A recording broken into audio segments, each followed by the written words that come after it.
আসসালামু আলাইকুম। আশা করি আপনারা সকলে অনেক ভালো আছেন, আমিও ভালো আছি। আজকে আমি কী নিয়ে কথা বলতে চাচ্ছি, আপনারা হয়তো আমার ভিডিওর থাম্বনেল দেখে অনেকেই বুঝে গেছেন। নতুন নিয়মে কিভাবে আপনারা ঘরে বসে বাসের টিকিট কাটবেন, আজকে এ বিষয়ে আলোচনা করব। আজকের এই ভিডিওটি শুরু করার আগে আপনার কাছে আমার ছোট্ট একটি রিকোয়েস্ট, আপনি যদি আমার চ্যানেলে নতুন হয়ে থাকেন, আমার যে অনলাইন স্মার্ট সলিউশন চ্যানেলটি আছে সেটি সাবস্ক্রাইব করে পাশে থাকা বেল আইকনটি অন করে দিন নতুন নতুন ভিডিও পাওয়ার জন্য। যারা অলরেডি আমার চ্যানেলটিকে সাবস্ক্রাইব করে রেখেছেন তাদেরকে জানাই অনেক অনেক ধন্যবাদ। তো বন্ধুরা, প্রয়োজন হলে আমার এই ভিডিওগুলো আপনারা ফেসবুক থেকেও দেখতে পারেন। তো বন্ধুরা, চলুন কথা না বাড়িয়ে আজকে আমরা শুরু করি যে কিভাবে আমরা নতুন নিয়মে ঘরে বসেই বাসের টিকিট কাটবো খুব সহজে। তো বন্ধুরা, এর জন্য আপনাকে যে কাজটি করতে হবে, আপনাকে যে কোনো একটি ক্রমবাজ্য সিলেক্ট করে নিতে হবে। হয়তো আপনি গুগলের মাধ্যমে দেখতে পারেন অথবা ক্রমের মাধ্যমে দেখতে পারেন। তো আমি আপনাকে গুগলের মাধ্যমে দেখাচ্ছি। তো বন্ধুরা দেখুন, এইখানে আপনাকে লিখতে হবে BUS বাস টিকিট, TECKET টিকিট।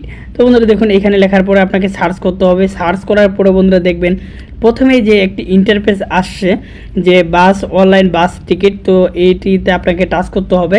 তো এখানে টাচ করার পর বন্ধুরা দেখুন এরকম কিন্তু আপনি একটা অপশন পেয়ে যাবেন। তো বন্ধুরা দেখুন, এখানে কিন্তু একটা সহজ.com-এর এটি ওয়েবসাইট। তো সহজ.com-এর মাধ্যমে কিন্তু আমরা টিকিট কাটবো, যে কিভাবে টিকিট কাটা যায়। তো বন্ধুরা দেখুন, এর জন্য এরকম একটি ইন্টারফেস দেখাবে আপনাকে। তো ফর্ম অর্থ আপনি যেখান থেকে উঠতে যাচ্ছেন, যেহেতু আমি ঢাকা থেকে উঠবো, তো আমি এখানে ঢাকা সিলেক্ট করে দিচ্ছি বা আমি ঢাকা লিখে দিচ্ছি।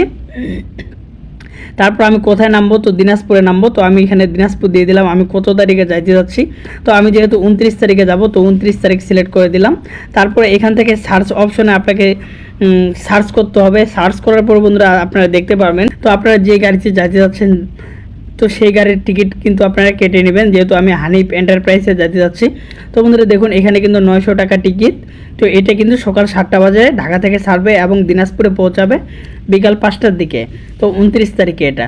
তো বন্ধুরা দেখুন, এই সিটটি এই বাসে টিকিট কাটার জন্য আপনাকে দেখুন এখানে লেখা আছে যে বুক টিকিট। তো বন্ধুরা এখানে আপনাকে টাচ করতে হবে। টাচ করার পর বন্ধুরা দেখতে পাবেন এরকম একটি ইন্টারফেস। তারপর আপনি কোন সিটগুলো এখান থেকে কাটতে যাচ্ছেন, A1, A2, B1, B2, আপনারা এখান থেকে টিকিট কেটে নেবেন। তো আমি একটা টিকিট এখান থেকে সিলেক্ট করে দিচ্ছি, F40 সিলেক্ট করে দিলাম। তারপর এখানে কন্টিনিউ তো আপনাকে টাচ করতে হবে। দেখুন টাচ করার পর বন্ধুরা এখানে বলতেছে যে এখানে মোবাইল নাম্বার দিতে হবে, আপনার যে ফোন নাম্বারটি আছে। তারপর আপনি যে ইমেলটি ব্যবহার করেন সেই ইমেল নাম্বারটি এখানে দিতে হবে। তারপর আপনার যে আইডি কার্ডের নাম আছে এনআইডি কার্ডের সাথে আপনি ফার্স্ট নেম লাস্ট নেম দিয়ে দিবেন। তারপর আপনি যদি মেল হন তাহলে মেল দিবেন, ফিমেল হলে ফিমেল দিবেন, বা ছেলে বা মেয়ে।